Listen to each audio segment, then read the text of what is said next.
Hi, everybody. Welcome to Squared Up. I'm Bill Swinford. And I'm Monica Swinford. And I'm Tom Mann. This is take 3. We are struggling. Yeah, it's a rainy Friday and the equipment doesn't want to work. Apparently our brains also do not want to work. And we've kicked our equipment in gear. Now we're kicking our brains in gear. And yeah. And you had some equipment problems earlier today. You, being the director of the Heron Chamber of Commerce, we did. You're in one of the things you do is ribbon cuttings, and the microphone did not want to work today. But fortunately, we are able to project our voices over at Heron, and we still pulled it off. And it was a great turnout. Collards Heating and Air Conditioning. Yeah, the new owners, Josh Hewitt and his team over there, were just a great group of people. I really look forward to working with them in the future with the chamber. And coming up in Heron this weekend is going to be the Heron Hometown Christmas. So right after Thanksgiving every year, you can count on, this is a tradition that's now several years old, where they light the tree downtown by First Southern Bank. And they have events at the Civic Center. And they have, are you having a live nativity at the chamber again this year? We don't know. We'll find out when we come on Saturday. But we are It was in the chamber parking lot. It wasn't necessarily at the chamber parking lot. We're having our live mannequins. Our friend Vicky Colombo is putting together live mannequins in the Baldwin piano windows. So real people. There'll be real people. They're not mannequins coming to life. They're real people. Real live people will be posing for that. So we're looking forward to seeing that. Yeah, that's neat. I mean, it's creative. There's a lot of creativity happening. Also coming this weekend, of course, right here downtown Marion, is the Marion, Very Merry Marion Lighted Christmas Parade. Yeah. And also several years of tradition there. And we will be live streaming that for you. Look for that on, I think it'll be on WFCN or the Marion Star or the Swinford Media YouTube channel, or maybe all three. You should be able to find the live stream of that if you can't get downtown.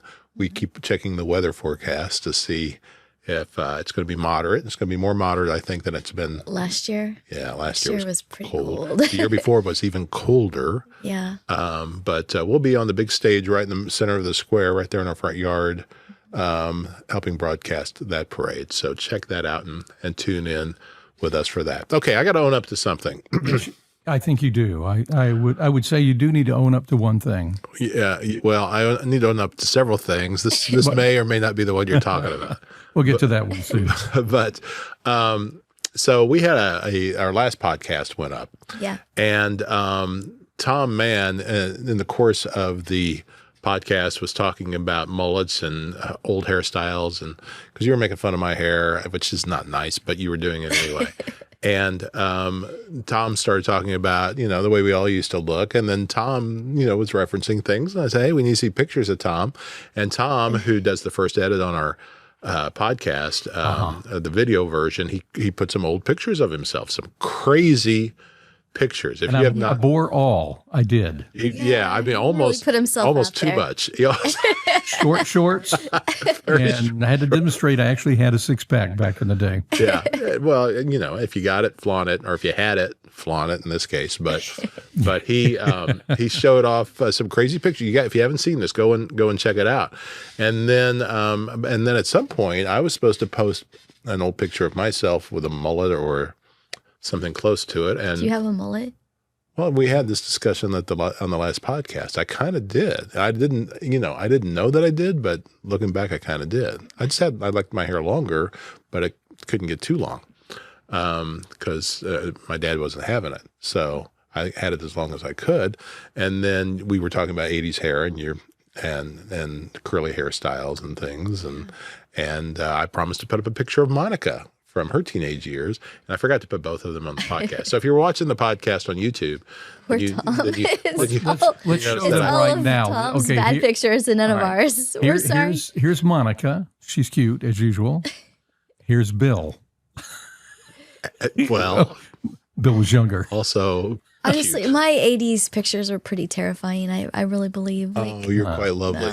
Thank you, but they're still scary to me. And if I remembered to put those up, you've now seen them. That hair, that 80s hair, I just What were we thinking? And if you missed last week's podcast, here's another quick look at Tom in his short shorts.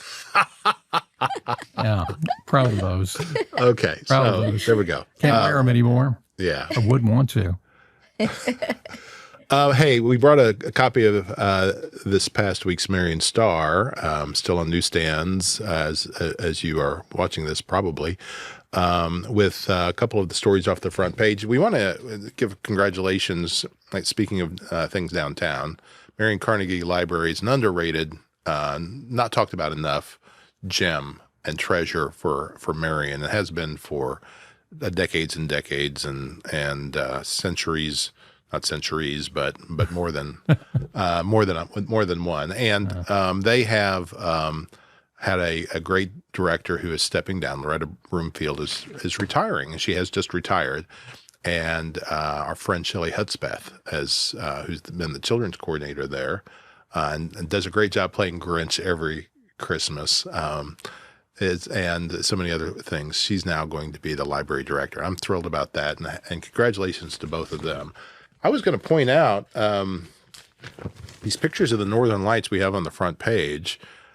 These are not Tom's pictures, but I noted that Tom had taken some, and we missed them again. We missed the Northern Lights again. Tom, Really? Yeah. Really? you're going to have to start calling us when Okay. this happens. Please. Well, you know how I found out is because my son in Oklahoma called me and said, "Hey, Dad, are you looking out your window?" But he's in Oklahoma, Yeah. and that's kind of how. Well, we saw it the next day on Facebook. All the pictures that were Oh, yeah. posted. Yeah. Beautiful. Oh gosh, I'm so sad that I I guess missed that's that. a negative of living downtown because of the downtown lights. You don't really see it clearly. That's possible. Also, don't look out the windows. So Oh, that's true, yeah. We really don't look out the windows at night. but and we're kind of Because we're downtown, and everybody's gonna see us looking out the windows at night when we're doing that. It's hard to walk out on our front porch in our underwear and look at the things like that. So Which I can back do even porch. in my short shorts. I Yeah, can see, do you that. got a great. Yeah, make sure you get a picture of that next time. We have a guest coming up soon, but before we introduce that guest, remind me on one of our podcasts, I have to share another story about the Sears underwear model opportunity I have. I haven't done through that one yet, have I? I've heard a little bit of this personally, and I'll allow it. see. And you'll want to tune just in. proud. You'll want to tune in.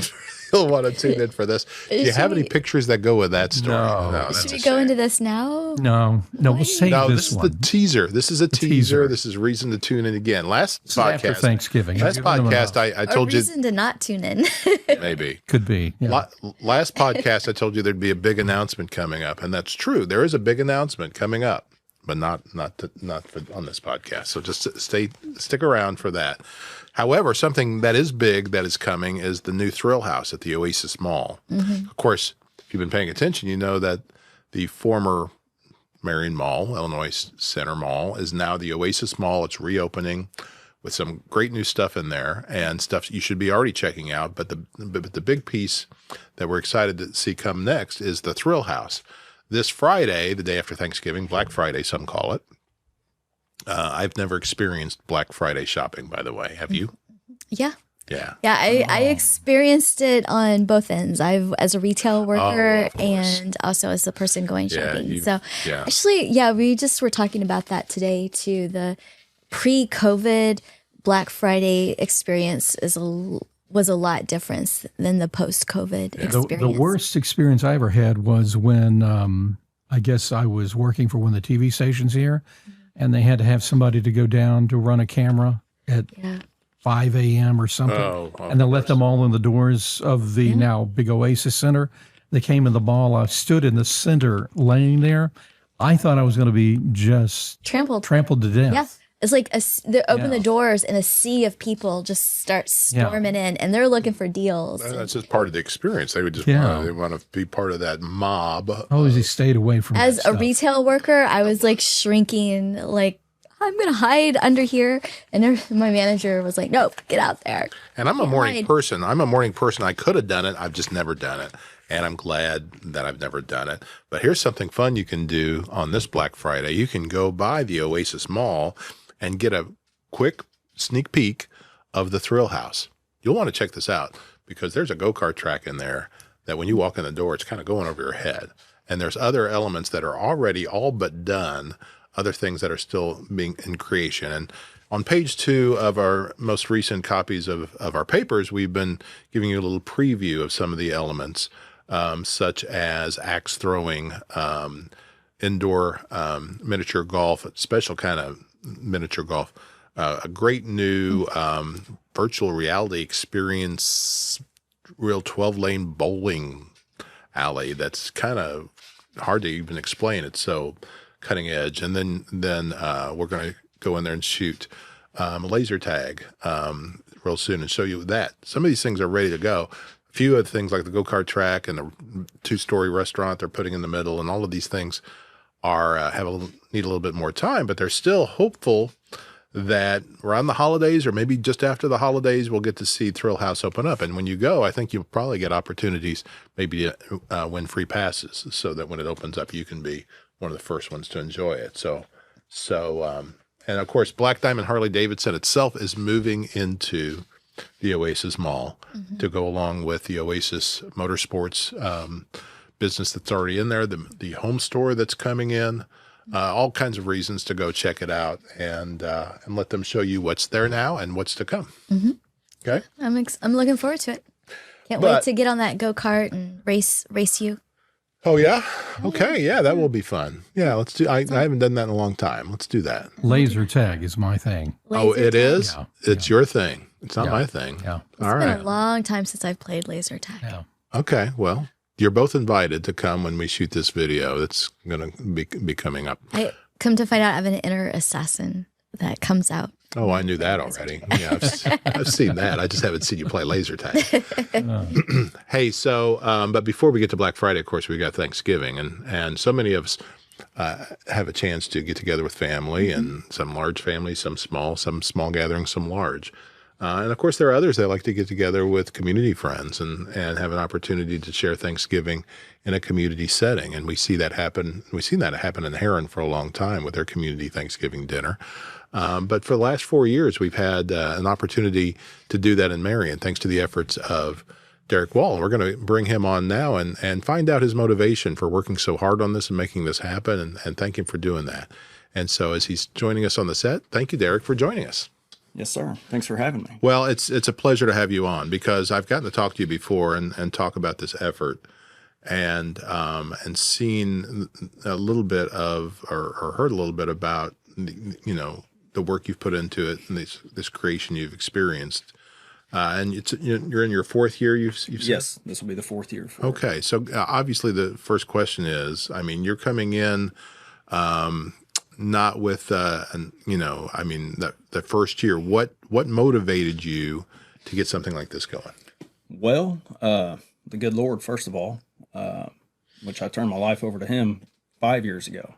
And my mother had passed away that same year, and my dad, he's not the type to come to my in-laws or my brother's in-laws, and I'm sitting there thinking, he's going to be home alone, unless I go to Kentucky where he lives now. And it got me to thinking how many other people are eating alone on Thanksgiving. Right. And I've always been fortunate enough to have a family that has always gotten together. And like I said, the good Lord put it on my heart to have a dinner.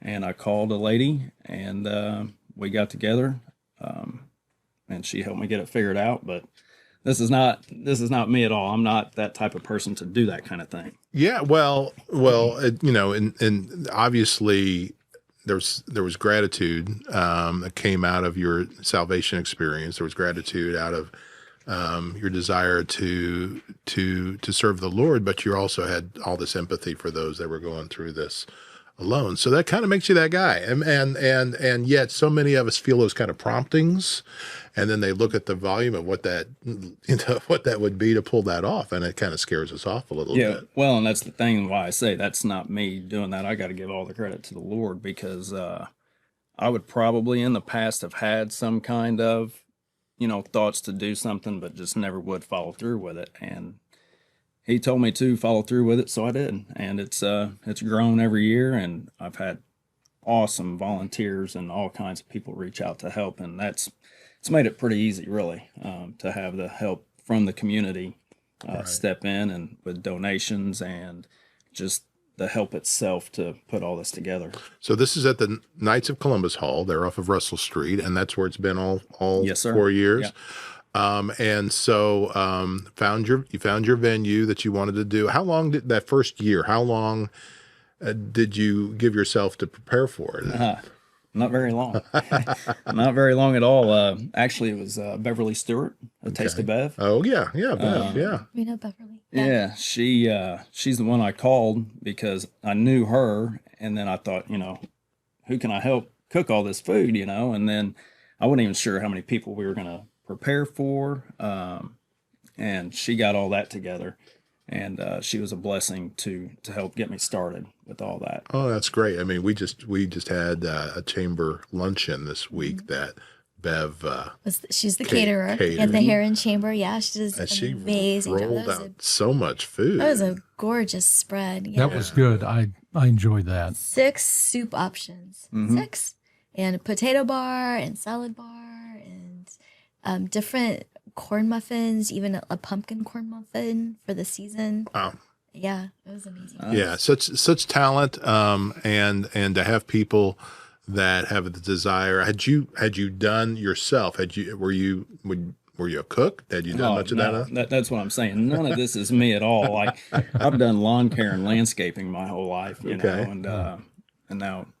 You see any connection between doing that and being able to pull off a community Thanksgiving? No, and that's what I'm saying. I'm giving all the credit to the Lord and to the community for stepping in and helping me. And each year has been kind of a growing process because, the first year we might have served 100 people.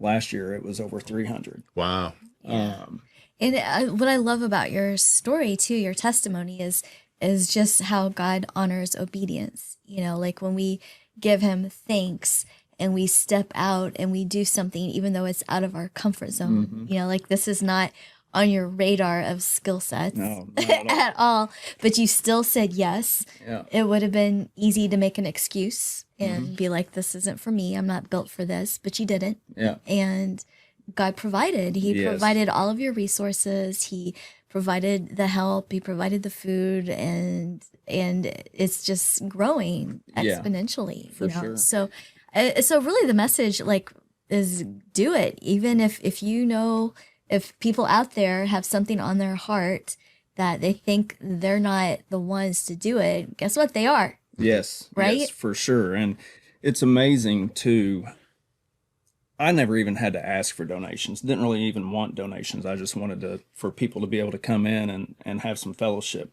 on Thanksgiving. And people just reached out and said, I want to help, I want to give. Yeah. And with saying that, I want to let people know too that last year I was blessed and had money left over. And so this year I teamed up with SICF, and they started a foundation that I've called Feeding Fellowship. And hopefully it's going to be able to help throughout the whole year instead of just a one-time Wonderful deal for Thanksgiving. So again, this is the Southern Illinois Community Foundation. We do a lot of things with them. We had Byron Fager on just 2 podcasts ago and talked about a lot about their work and folks like you that they partner with to do good work in town. And we've been talking a lot about the need and obviously the growing need and the probably worse than ever need to feed people in our community. Yeah, and something else that came up after even the first year, I had a lady call and she said, well, do you deliver? I said, well, I hadn't thought about it, but she's like, well, I can't get out. And I was like, I'll get you a meal, and and even after that, like last year, we probably delivered over 100 meals. Wow. And again, volunteers have stepped up and been more than willing to help get those meals delivered. So it kind of reminds me of the gospel story of the loaves and the fishes, where the disciples came to Jesus and said, we got to figure out, let these people go home and go find something to eat. And Jesus said, no, you see the need, you make it happen. They're like, how are we going to do that? And one boy with one basket of bread and fish was all Jesus needed to do that. Somebody willing to step forward. Now, there's a lot of work. There's a lot of effort that goes into this, but obviously you did it again the next year, and you did it again, and you've kept it going. So obviously, you've seen that it's meeting a need, and you probably met a lot of great people through this experience. Yes, for sure. Yeah, and it's definitely more of a need than I ever thought it would be. You know, and there's even people that come in that's not really in need, but elderly couples that don't want to sit at home, just them, and cook a dinner. So they get to come in and sit down and meet new people that way as well. See other people. And then they even donate, money to pay it forward as well. Oh, that's great. That's great.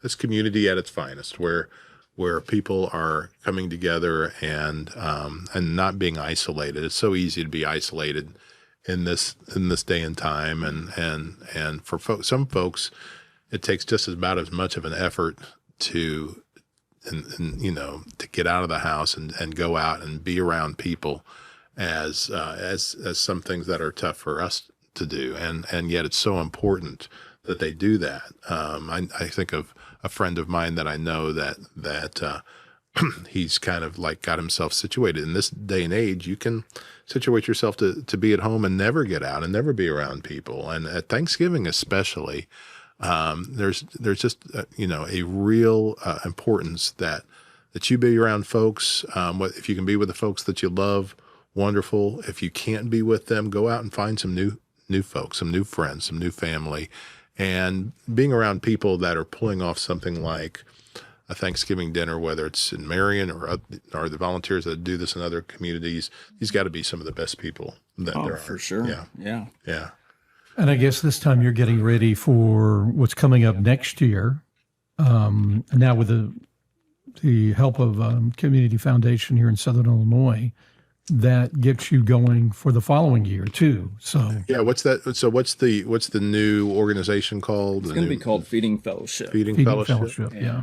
The main thing behind that is, like I said, I was blessed to have money left over from last year, and it came to me the Bible verse of the people that got the talents, the 5 and the 2 and the 1, and the 1 buried it, and and they were like, that's not what we want you to do. And I'm sitting here with this money, and I'm like, I'm burying that money. It needs to be out in the community working. So I got a magazine in the mail for the Marion little magazine that NSICF was in there. Right. And I know Chrissy Trevelyan that works there. So I reached out to her, and she's like, yeah, we'd love to have you, Great. And they helped us out with that. So that's just, like I said, it's going to mainly try to help maybe even other organizations that maybe get low on funds, that if I have the funds, I can say, hey, wonderful, here you go. And like foster care, the elderly, widows and stuff like that. That's awesome. Yeah. It's so wise too. And if we all operated that way, where we're just like, we want to take what the Lord has blessed us with and being able to make it available, to the community and be willing to share it. And like you say, don't bury it, put it to use. Thanksgiving dinners are great, but even better if we can find a way to plant this little seed and see what happens there. So do we already have established a way that folks can contribute to that? Yeah, they can. The Thanksgiving flyers that I've been posting on Facebook, there's a QR code on that they can scan, and it'll take you to the direct link through SICF. Okay. And they can. Should people go to your Facebook page to look for that, or how should they? Yeah, they can go there. Really, I guess that's the only way right now, because that was just set up a month ago, maybe. Or contact SICF and go that avenue. We'll share a link on this podcast. As you found a link to the podcast, you'll also find a link to figure out how to participate in that. We'll also share your flyer and show people how to participate in that. Hopefully you're seeing this. If this is something you want to participate in, hopefully you're seeing this a day or two beforehand. Do folks need to make reservations with you, or just show up?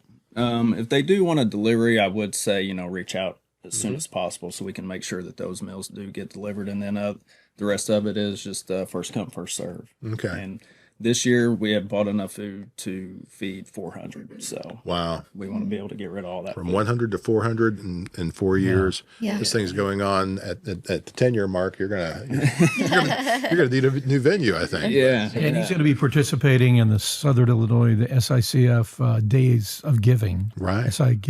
Giving. Yeah. So That's coming watch those. And Tom, go ahead and talk a little bit about that. How can folks find that? Well, you can go to Southern Illinois Community Foundation. They're putting them out everywhere. Okay. And also, I think some of the TV stations around are doing it. It's made available. And for instance, his will be seen as well. So you're going to see them all over the place over the next couple of days. Okay. And all these different charities that are there. And I don't know, right now at this point, I have some 80 or 90 little video segments that have to be edited between now and like December 2nd. Oh. So yeah, it's kind of an amazing thing, but he's part of that as well. It's a way for you to give, and it multiplies the money for everybody and to meet some of the needs in the area. I've learned a lot this year from that. Well, and so Tom Mann is another one of these people that see the need and they meet it, and even when it sounds impossible, which that sounds kind of impossible. So, yeah. I do the only thing I can do. There you go. Well, that's just it. If we all do what we can do, if we all do what God has either given us a vision for, or a talent for, if you have the vision, He'll bring the talent. Exactly. If you have the talent, He'll find you a vision, and look for those things, and just making yourself available, right? Yes, that is the main thing. Like I said, it's been outstanding, the people that just reach out, say, I want to help. you Yeah. know. God And- bless those people. Yeah, and you hear people bickering back and forth on Facebook a lot and social media, and it's like, if you would not do that, and like you said, step out of your comfort zone and just do it, you'll get all the help. Because I do remember recently a guy saying, well, I'm only one man. That's all it takes. Yeah, well, that's One guy. true. That's true. Yeah, boy, and when you start putting your mindset to helping other people, then all that other stuff kind of just falls away, and you allow God to show you what He can do. If you just take that one step in the right direction. So thank you. Thanks for doing that. Yes, Thanks sir. for joining us today. Thank you guys. Appreciate it. And again, watch and some of the work that Tom's doing with the Southern Illinois Community Foundation. We'll be sharing those things too. So On Swinford Media. watch those for those at Swinford Media. We want to work more and more with SICF. There's so many good causes, so many good things happening, and it's being done very smartly, very intelligently, and it's going to make a big difference in our area. It already has. It's going to continue to do so, and helping so many people in need. Thanks again, Derek. Yes, sir. Thank Monica, you. thank you. Thank you. Yeah. Tom, we appreciate the time in the man cave. Absolutely. Better get to work on editing those videos. Yeah. I mean, it's Friday afternoon. It's 5:00. Yeah. I'm going home, but you better stay down here and keep I working. want to see him at the laser tag in the short shorts. I will guarantee the laser tag. The short shorts, we don't want to see that. We'll get you that video. We'll show that to you real soon too. Right. Yeah. Thanks everybody for joining us on Squared Up. Until next time, for the Swinford Media Group, keep tuning in. We'll talk to you soon. Bye-bye.